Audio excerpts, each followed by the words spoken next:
Hey everyone, Norm from Tested here at WonderFest in Louisville, Kentucky, where I just met Bauble Young. Bauble, great to meet you. Very good to meet you. And what a pleasure it is to also meet your beautiful model here. This is from the TV show Foundation. That's right. Yeah. It's a faster-than-light transport ship? Yeah, for civilians. For civilian transport ship. Right. It's an incredible model. I would love to hear how you made it and how this came to be. Right. So yeah, I basically went in and draw inspirations from the pictures that are available of this ship, I drew the design on Sketchup. Wow. Yeah, I know it's a surprise, right? So I'm not using any sort of typical CAD programs. It was really just done with SketchUp. SketchUp is great because it's actually very intuitive. So I went in and created it, and then I iteratively printed out pieces of it with 3D printer, and then put it together. So the whole thing itself has about 400 plus pieces to it. The print plate itself is about this big, so it's not a case where I could have just printed everything in one shot anyway. And it's not a good idea to print everything in one shot anyway, because the print lines are things that we need to be very mindful of. So it's a lot of sub-assemblies. Yeah, then. Yeah, it's a sub-assembly of sorts. So for example, this art piece here, there's actually 4 pieces right here. Oriented, maybe this is the base and coming out this way? That's right, yeah. And then this hibernation ring itself, again, all of these individual windows, you can see it sort of stands out. It's actually individually printed and then snapped into place. So there's so much depth. I know. Not just the frame of the window, the plastic you have, but even the pods. You can see the silhouettes of people lit and the chamber they're sitting in? Yeah. So these people are at 1/350 scale, and the arms themselves are really tiny. It's really at the limits of the 3D print itself. So it's about 100 microns. So about half the thickness of an average person's hair. Yeah. And you can actually see the men and the women's silhouette actually looks quite different. So if you look carefully enough, you can tell the men apart from the women. And they're dimensional. So it's not just like a flat piece of vinyl or paper. It's an actual dimensional print. Yeah. That's the thing that blows me away is that at 1/350th scale, everything has to be tiny. And you've communicated with how fine your panel lines are, how much detail on both sides that you're packing into each of the panels gives you that scale. The closer I look, the more detail I see. Yeah. Wow, so, and things like, Right, and it really, I think, is, I'm really glad 3D printing has gotten to the point where, we can get this kind of resolution. But it's also actually a case of constantly iterating between what we put in the design of the CAD program and what we print, because I would try to do something that is too thin and it would fail spectacularly in the 3D printing process itself. So being able to actually go iteratively back and forth was really helpful. Did this whole model fit in one SketchUp project, or? Oh, yeah, multiple files. Multiple projects, right. My files is a mess. Yeah. So one thing that's actually, I think, particularly relevant to call out is these pieces. Yeah. Even though they look really intricate, they're actually made out of a single print itself. This sub-assembly inside here. Yeah, these guys. It looks like PCB, right? the metallic finish on there, and that's one print, one-dimensional print. Yeah, and then what I did is I used silly putty to mask, and I airbrush L-plat metallics on it. So that took a while. So I have 6 pieces here, and that took about a week to finish the whole thing for those 6 pieces. The other thing that's, I guess, worth noting is that this piece, even though it looks simpler, well, first of all, there's magnets here. Magnets, yes. So in fact, a lot of these actually comes off because they're all attached by magnets. Oh, yeah. Oh my gosh. So you can see the magnets. And that's real wire that you've these are actually antenna pieces from our tank models. Okay. So, right. Little kit bashing as well. Kit bashing, yes. Yeah. And so this one is, has actually multiple pieces. I think there's like 40 pieces in here. This is 40. 40. So this is really surprising, right? This looks simpler than this. Let me just, mind if I take a look? Oh yeah, go ahead. And why 40 pieces just in this one? Because this piece is curved, so if I have just printed the whole thing, there'll be so much print lines, and it will be really difficult to get rid of. So that's why I printed each piece separately, so that they're flat enough that I don't have print lines, or have print lines that are subtle enough that I can just sand off. And the facets are almost part of the design. Exactly. On the edges, right. Yeah. and it's like orange slices that you're making a pie. That's right. So yeah, and what else? Same with this interior as well. That's right. These facets are individual. Yeah, exactly. Well, this is actually printed as a flat piece, and I just roll it up. A living hinge. Yeah. So and then so again, all of these are sort of the subtleties when you're working with 3D print. You want to make sure that in the design process itself, you're designing it so that you minimize on the print lines later on that you have to deal with. So yeah.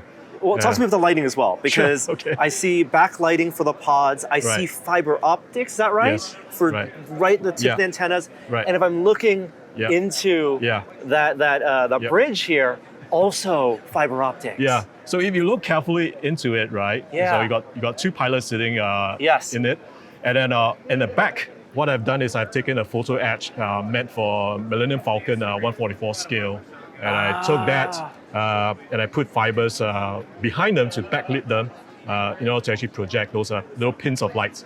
I also actually have what I call micro lights LEDs sitting on the top, projecting ambient lighting downwards. So, so that's how we create that environment. Real lighting design. Yeah, exactly. Like bouncing off of geometry, going through silhouettes. And then tweaking with the light intensity. So you gotta make sure that it does look like an ambient situation or like a fluorescently lit environment. Are there just resistors hidden throughout, so it's all through one power supply? Actually, let me see if I can.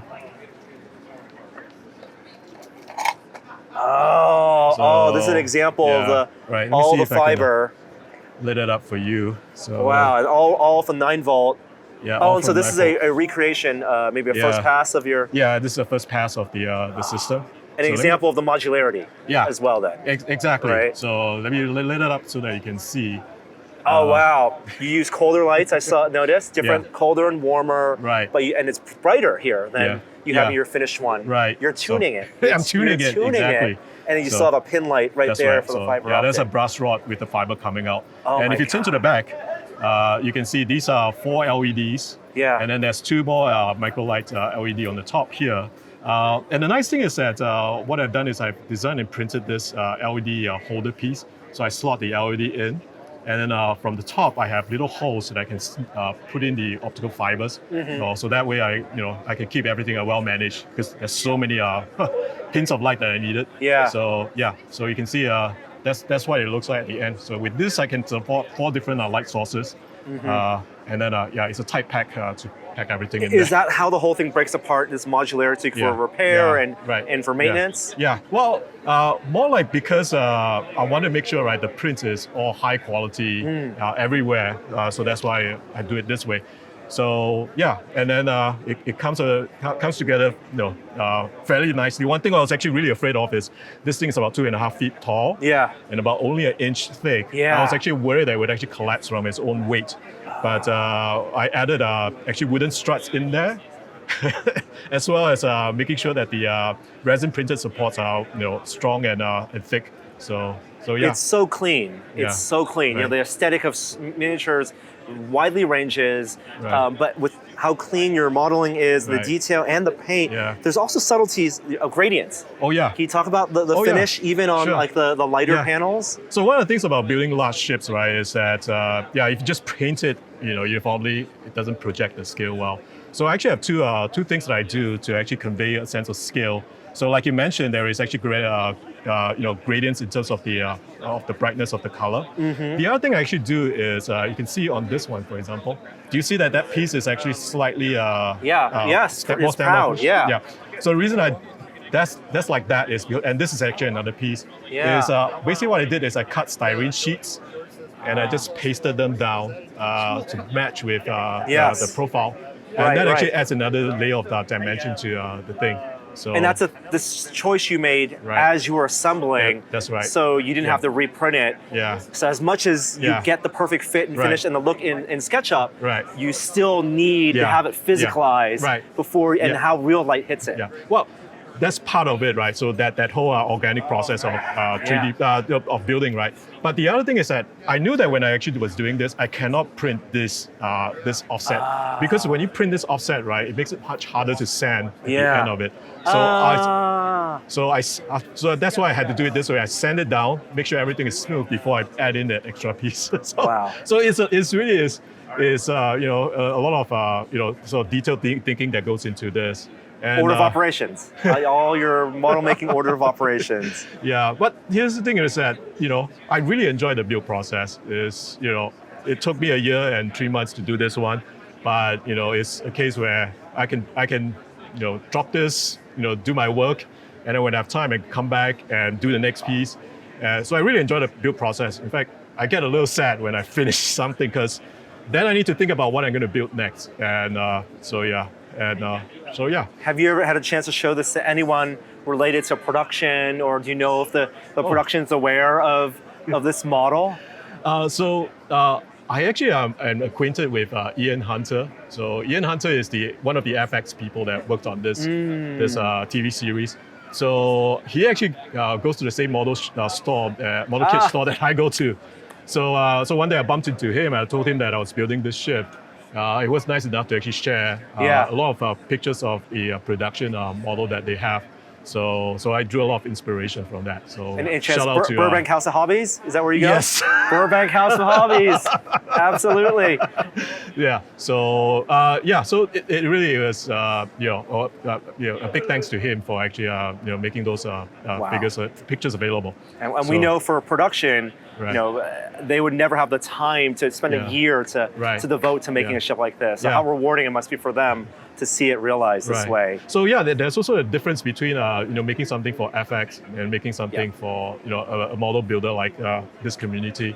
So some of these stuff I had to refine to add more details to it in order for it to actually project the scale that I need at this at this size. So. Congratulations on Wonderful Model. Congratulations on your award here at WonderFest. Bauble, what a pleasure it is to meet you. Thank you. Thank you for watching that video. I want to tell you about our demerit badges, because we know that being a maker is a lifelong enterprise of trying new things and learning new skills, and it is also about repeatedly messing everything up. And we like to celebrate that because failure is not just an option, it is intrinsic to the creative process. And to that end, we have 3 new bundles of demerit badges right now on tested-store.com. We've got your Shop Tool Fails demerit badge bundle up here on top. Here in the middle, we have the Everyday Whoops demerit badge bundle. And at the bottom, we've got my favorite, the Shit Happens demerit badge bundle. You can get any one of these bundles, and we are considering offering a bundle of all 24, not those, of all 24 demerit badges we have released, but we're not sure what to call it. You have a suggestion? Put it in the comments.